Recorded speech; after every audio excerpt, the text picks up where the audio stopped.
Annyeong, it's Mikey here, and today we've got a quite exciting video. This is going to be from Lofree. Now, if you guys saw a lot of the announcements from Lofree recently, they're releasing their own version of a Hall Effect, well, TMR keyboard. And I had a lot of interest in this one because what they were saying with what this board is able to do and the specific switch that they created with Kailh is actually super interesting. Now, we're gonna have to see what this is like.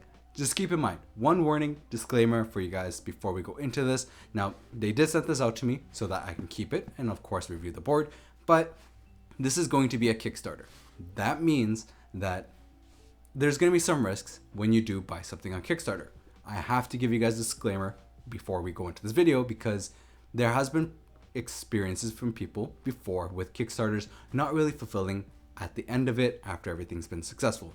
Now, to be fair, lately more bigger brands are actually using Kickstarter as a way of marketing, and Lofree is a known brand. So these are things to keep in mind, right? Kickstarters are risky, but at least this is with a brand that has name and has been around for a while. So you can trust the brand, but then it's hard to sometimes trust a Kickstarter. So keep in mind this before we go into the video, but let's see what this is all about. But please make sure to like and subscribe. Now introducing the Lofree TMR Hyzen. Now this is a beautiful board. Now as you can see here, this packaging, by the way guys, is not the final packaging. Lofree told me that this is just a prototype. So I've only received a prototype. This is not the final product. This is not the final packaging. But it comes in this really cool pill. Now you can unzip it and open it up and it almost works like a case. But I think it's a little bit too big to be a case. So if I was to give any feedback to Lofree, please make this a little bit smaller so that people can actually use it as a case as well, because this is going to be impossible to fit in a backpack. Now, as you can see inside, there's going to be the accessories. So you get a braided cable, which is quite nice. It's a very nice braided cable. You also get this USB dongle. So I got the wireless version. That means that it has an 8K dongle. So you can actually use 8K wirelessly with this keyboard, which is also really cool. And there's something really cool later that we'll see as well. You also get their special keycap holder, which is a really nice quality keycap holder. Like, I'm not even gonna lie to you guys, the quality on this thing is very nice.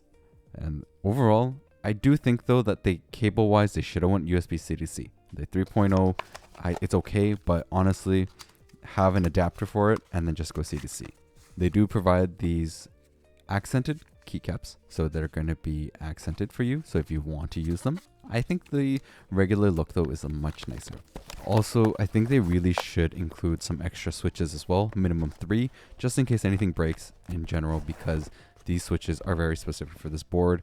So this is something I would highly also recommend to Lofree, as I know that they're going to check out this video. Now looking at the beautiful board itself, this thing looks incredible.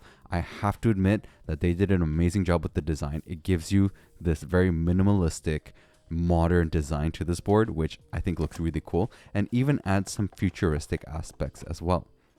I do feel like the board does feel a little bit big, kind of feels thick and really large. I'm gonna be honest, like it felt very hefty in my hands and a little bit chunky. I would say very chunky.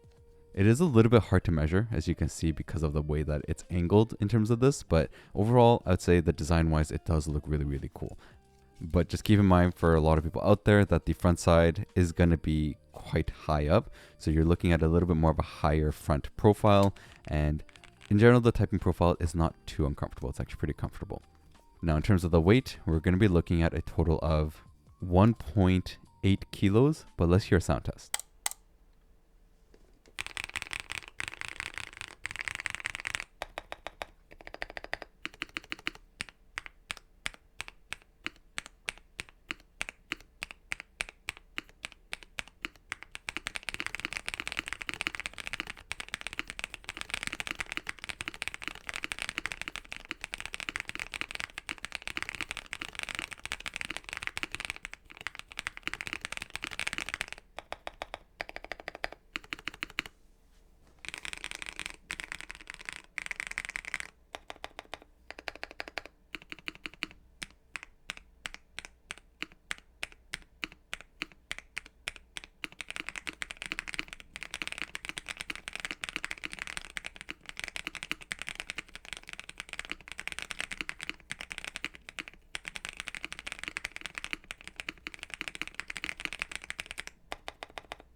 So I wanted to do a teardown of this keyboard because I was really curious how this thing was built. And in general, you know, not a lot of people are going to take it apart, and you'll see one of the reasons why I would highly not recommend doing so. But overall, it's not a flex cut, and it looks like it's a PC plate. Now, usually the Hall effect boards are using something a little bit more thicker and firmer.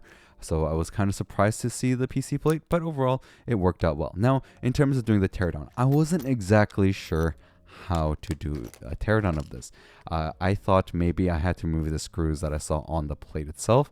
I wasn't exactly sure, like maybe if it was held in kind of almost like a tray mount system, but I found out later on after removing every screw. As you can see here, there's a big mess. I've removed every single screw, and there's even little hidden screw sections, if you could actually see there, where it's actually just keeping the case together to the bottom case. Now, as you'll see here, you see that I'm actually taking out the cables, and it's actually really difficult to take out the cables from the PCB to the case itself, the bottom, where it's going to be connected to the daughter board, because there's a lot of tape. So one thing nice is, great job, Lofree, you did not put the tape on the back of the foam for the PCB, which is really nice.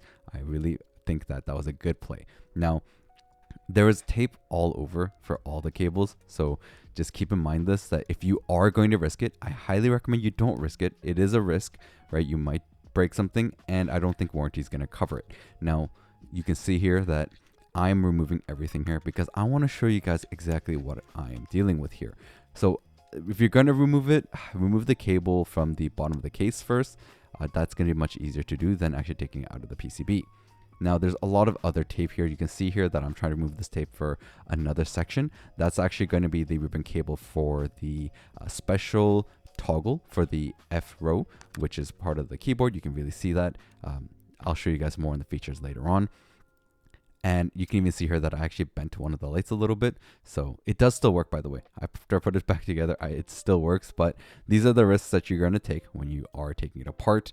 And this is why I say it's kind of risky. There's a lot of parts to this board, and it's not the easiest thing to fully take it apart. Actually, removing the case is easy. Like, you all have to do is remove those screws. Now, I took everything apart because I wasn't sure, but you only have to remove those screws on the sides, and you can actually get it apart easily. Now, as you can see there, there's the TMR sensor. So you have the hybrid, like mechanical switch sensor, as well as a Hall effect sensor, like magnetic switch sensor. And one thing I noticed as well is that this is going to be a plate mounted stabilizer. It's decently lubed, but I still heard ticking. So that's something I noticed as well. Like, you can really see here, the lubing's not bad, but it's not amazing. And this is something I also noticed, is that they didn't really use screw-in stabilizers, which I kind of wish they did on this one. And you'll see that it is also actually gasket mounted. So I thought it might be tray mounted, but it's actually gasket mounted. Now, in terms of the plate, it's actually 1.6 millimeters, and the PCB is 1.2. So I was kind of surprised. Why was the plate 1.6 but the PCB 1.2? I think they should have made both 1.6. Like, I think that would have been a lot better overall, because in general, this board could have sounded probably a little bit deeper and a little bit better if they went with a little bit more of a thicker PCB, even if it's not flex cut. Now, they actually taped the bottom. As you can see there, it covers the battery and the daughter board, and it has a 10,000 milliamp hour battery. But it's not just one. I saw that there was 2 batteries in there, which is kind of insane. This is going to be one of the largest batteries that I've seen. Now, they said 10,000 in the actual page that they had, but I saw that there was another one, which was very interesting to see there. Now, how to put it back together. So you're going to have to put all the cables back in carefully. So you can see here, that's the ribbon cables that you just actually have to put in, and very, very simple on the sides. I actually didn't notice there was one more ribbon cable, and you'll see after I put all of that together that I noticed that I actually was missing it, and I'm trying to get it out, but it won't come out of there. So there's one specific cable that I did miss, and that's why I say it's risky. Like, if you don't notice that cable, I could have actually ripped it when I did take it apart earlier. So I got very lucky on this. Like, it's very, very lucky that nothing broke on it. But you just have to put that in as well. So once you get all 3 cables in, and by the way, it's taped as well, so very difficult to even put back in. You have to remove the tape and then put the tape back, and then you can put the foam on the back of the PCB, and then you can start to try putting the cable back into the bottom of the daughter board so that you can get it fully closed in. really simple process to put it back together, but if you don't know how to do it, it gets confusing. But I also did lube the stabilizers just because I felt that there was ticking, and you might face that as well. So I would highly recommend Lofree to make it screw in instead. So we're coming back from the teardown and unboxing. Now, you guys might be wondering, why didn't I do a modding section, which I normally do in my videos? This board doesn't need modding at all. Honestly, you don't need to mod this thing. It already sounds really good. I was very impressed with the Kailh switch that they created. It's a hybrid mechanical Hall effect switch. So you can't actually use the switch in a Hall effect keyboard because it has the prongs for the leaf. It's specifically for mechanical switches, and you can probably use this with other TMR boards, but you can't use this with a Hall effect keyboard.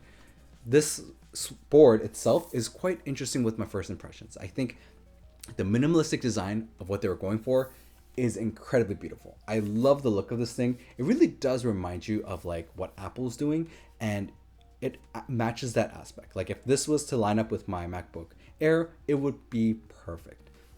I think overall though, this volume knob right here kind of defeats the purpose of that minimalistic look. I understand like they wanted to keep it kind of out of sight to really make you see like what you're getting. It's a little bit of a point where I'm like, ah man, that's slightly disappointing that it happened that way. I think they could have probably went with something different, like maybe on the side here, like what Melectrix does kind of thing. I think that would have been really cool if they did that instead of like this big volume knob right at the top. The switch here as well to move this, it is cool. It's a nice like, almost like a, you know, fidget toy in a way, like feel like where you can actually feel each little notch that you're moving it. I also think that this could have been probably moved somewhere else. Like I would have loved to have a more minimalistic look overall than have these little things on the top that just slightly ruins the experience of a minimalistic, sleek feel. This board also is very thick. I'm gonna be honest with you guys. It's a huge, like chunky board, and it feels very chunky. Also, I think in general though, this thing is gonna be really nice. Like it's probably the best sounding, best typing feel magnetic switch keyboard out there. And I can really say that from my whole experience with all the different switches and all the different keyboards that I've tried. This is really nice.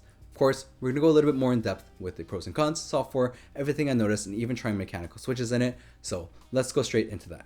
In terms of how loud this board actually is. So you see here with the decibel test, it's actually not super loud, like not vacuum levels loud, but it's also not super quiet. You will get a decent volume with them, so keep in mind this, that it's not going to be the quietest board. I do feel like they did a great job with the design. The board looks beautiful. I think it looks amazing, and I really feel like it is a well-designed board. Now, this is the toggle I was talking about with the F row. It's a very useful row. I think they did a great job with this. The dongle is kind of big, but it's nice that they have an 8K dongle, and I think that honestly the volume knob, it is quite large. I really would appreciate if they changed it and made it into a different section just to keep up with the minimalistic look. Now the USB port is on the right. I wish they had a spot for the USB dongle there as well. The board is quite chunky. I'm gonna be honest, it is pretty big. Now in terms of the backlighting, it is super bright and it looks incredibly nice. One thing though, the spacebar really should have been with more LEDs so that fills in the whole spacebar, but the front light also looks really cool. Now one thing I would love for Lofree to do, consider changing this from plate mount to screw-in stabilizer. Like make the PCB 1.6 millimeters and then have it available to do screw-in stabilizers. I think will help a lot with making the overall board sound nicer and have a better experience with the stabilizers as well. It will also even help if someone really wants to make this a full-on mechanical keyboard. It will really make it a much nicer keyboard. Now, in terms of this switch, so the Nexus switch that we're going to look a little bit close into to seeing like how it was done, right? So in terms of the stem, right, you can actually take a look here and see how the lubing is. It's not too bad in terms of the lubing. Let me give you guys a little bit more of like a closer look so you can really see it.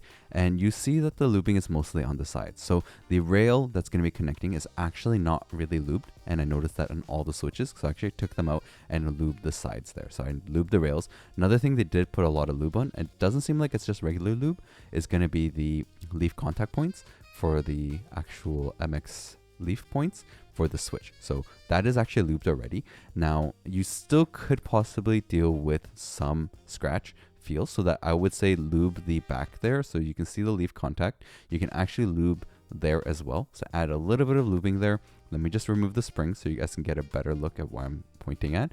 And you're gonna lube this section, so make sure you lube there on both sides, and having just a little bit there should help a little bit with the leaf ping. And then I would actually lube the springs as well, so you can either put them in a Ziploc bag and then just use 105 and shake it up a little bit, just a drop, or you can actually grab a little bit of lube and put it on the bottom and the top of the spring as well, and that should help in terms of the scratch. Now this is going to be their page right now, so the Kickstarter does go up tomorrow from when this is posted.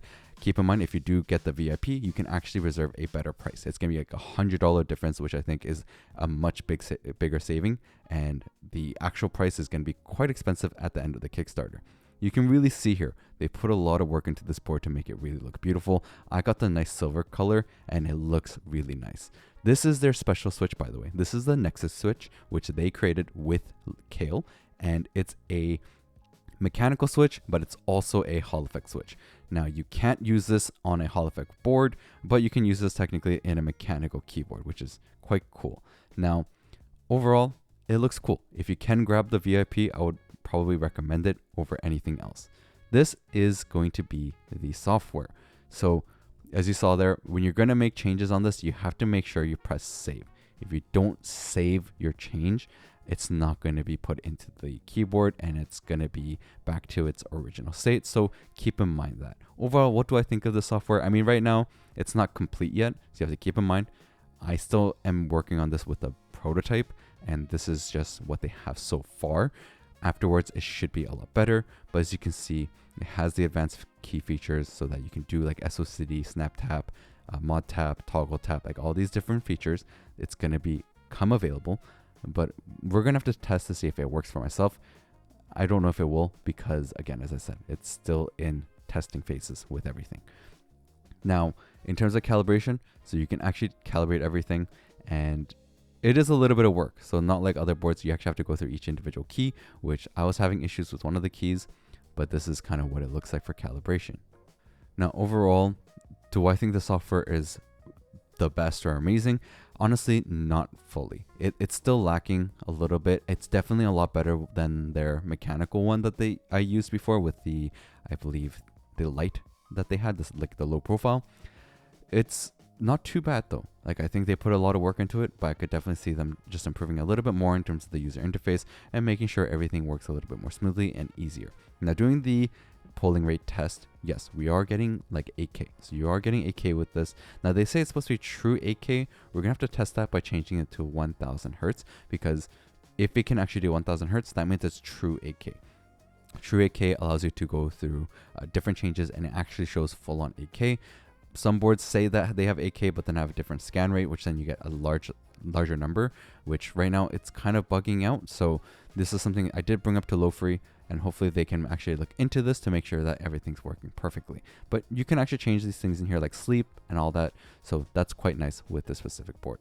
Now, one thing I want to test with this was going to be, can it do like mechanical or magnetic, or like at the same time? Some boards can do that, some boards can't. So of course we want to make sure that it can change.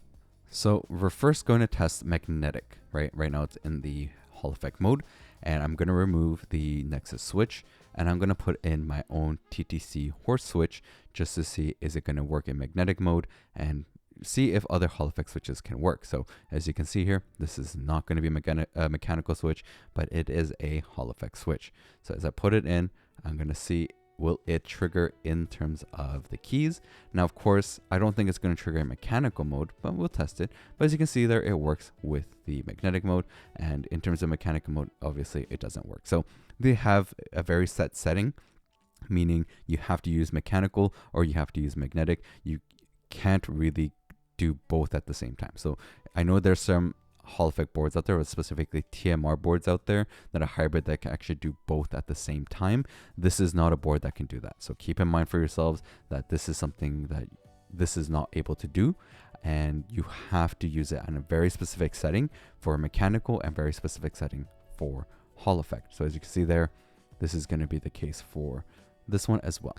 Now with the mechanical as well, go into Hall effect, it doesn't work. So keep in mind these things. This board is going to be limited into very specific ways. So that means you cannot mix switches from mechanical and Hall effect to use this board. Now, just using the Hall effect, and what do I think of it? So like using the rapid trigger and actuation settings, it works well. Honestly, like I didn't have any issues, picking up items, being quick, doing super glides on Apex Legends, which by the way, Apex Legends is what I like to test to see how a Hall effect keyboard is, because super glides needs to be frame perfect, and it's just easier to do with a Hall effect board because of the actuations to make sure that I can make what I'm doing good. Of course, it takes some practice, but you can make it easier with a Hall effect board. Now, it works perfectly fine. Like I'm doing it with this keyboard. I've enjoyed using this keyboard a lot with gaming. It's just a nice keyboard, and it sounds nice as well. So it really kind of makes everything go all together. And I've been liking this board for just kind of like all purposes, right? This is what Lofree wanted it to be. Lofree said that they wanted this to be like the every keyboard for someone, so that like it can do everything, meaning from gaming to working and all of that. They did a great job with that, and you can really see here. So for example, one thing you can do with rapid trigger is going to be like recoil control with Apex Legends. So if you do move in Apex, it kind of helps with recoil, but if you spam AD with the Hall effect keyboard, it actually is able to do that as well. Now I was not able to test SOCD snap tap because unfortunately it bugged out and it wouldn't let me do it. It kept giving me an error, which I kind of get. I have a prototype, the software is not fully done yet, so it makes sense. Now, this is a TMR board, right? It's a hybrid board. You can do hot swap. It can also do wireless. You can also just buy the wired version. TMR is going to be a little bit different than Hall effect, right? It's supposed to consume less power, and obviously you get the benefit of being able to do hybrid, meaning mechanical and magnetic switches. They did a great job with how this board is. It does have web app. The web app obviously needs a little bit of work, but I think they did a good job. Like comparing it with a lot of the other ones I've tried before, it's actually pretty decent. Not the best, but not the worst. It is the best sounding board so far. I think hands down, compared to many of the magnetic keyboards that I've tried, this one is probably the best sounding one. It almost is like mechanical switches. Like it's very, very close, not fully there yet, but it still has a little bit of spring scratch as well as like the leaf ping. It's going to be slightly there, so keep in mind. That's why you should probably lube it a little bit and help out a bit. But software rating wise, I give it an 8.5 out of 10. It's decent. It's getting close. Has some glitches, but overall, not too bad. Like it's not at the Newfie level or Wuching level yet, but I think with some work, they can really make it that level. Now, this typing and sound wise, it is a 9.5 out of 10, guys. This is the first time I'm giving a board a 9.5 out of 10, and this thing is there. It's so close to being perfect. It's a very, very good and well done switch, as well as a well done keyboard. But gotta be honest, the regular price on this board is going to be quite expensive, 300 USD. I would say at the Kickstarter price is going to be an incredible price to grab it. My final thoughts on the Lofree Hyzen. Honestly, I think if you're gonna get a nice Hall effect, or like you want just one board, but you want one specific keyboard that can do really that specific thing of like a mechanical keyboard with like the nice sound and typing, and also get the aspects of magnetic switches, you should look at this board. Honestly, I think this could really be a person's one and only keyboard, and they'd be quite happy with it. Now, of course, keep in mind it's still a Kickstarter. There still might be issues, there might be delays. Just keep in mind these things with what you're purchasing on Kickstarter. You always have to be careful, and I want you guys to be safe on this. But overall, I think Lofree really did it. Like, out of all the brands that I've saw going into Hall effect, which I've seen a lot of different brands do, they go into it and it's been good, but none of them have been really exponential or like, whoa, what is this kind of level. This one actually kind of blew my mind in that aspect. There's still some issues, there's some glitches, but you have to keep in mind, I have a prototype. The final versions should be a lot better with everything that is in it. I still do wish that they would make the LEDs full in the spacebar. I think that's a little small detail that they kind of missed that they really should look at. And overall, the software, okay, definitely better than some of the other ones that are out there that I've tried with like budget boards. But I think they should still improve it a little bit more. In general, if they want this to be the one and only board that everyone has, it should be perfect in most every aspect. And this is almost there. I think it's missing that 2%, but compared to a lot of the competitors out there, this thing really stands out. And honestly, I'm gonna be really happy with this specific board for myself, but I might try it with more of a mechanical way. I think this thing could really be cool as a custom mechanical keyboard. I'll have the links in the description. You guys can go check it out for yourselves, but please be safe, and I'd really appreciate it if you guys checked out the other videos I got, and I'll have to catch you guys next time.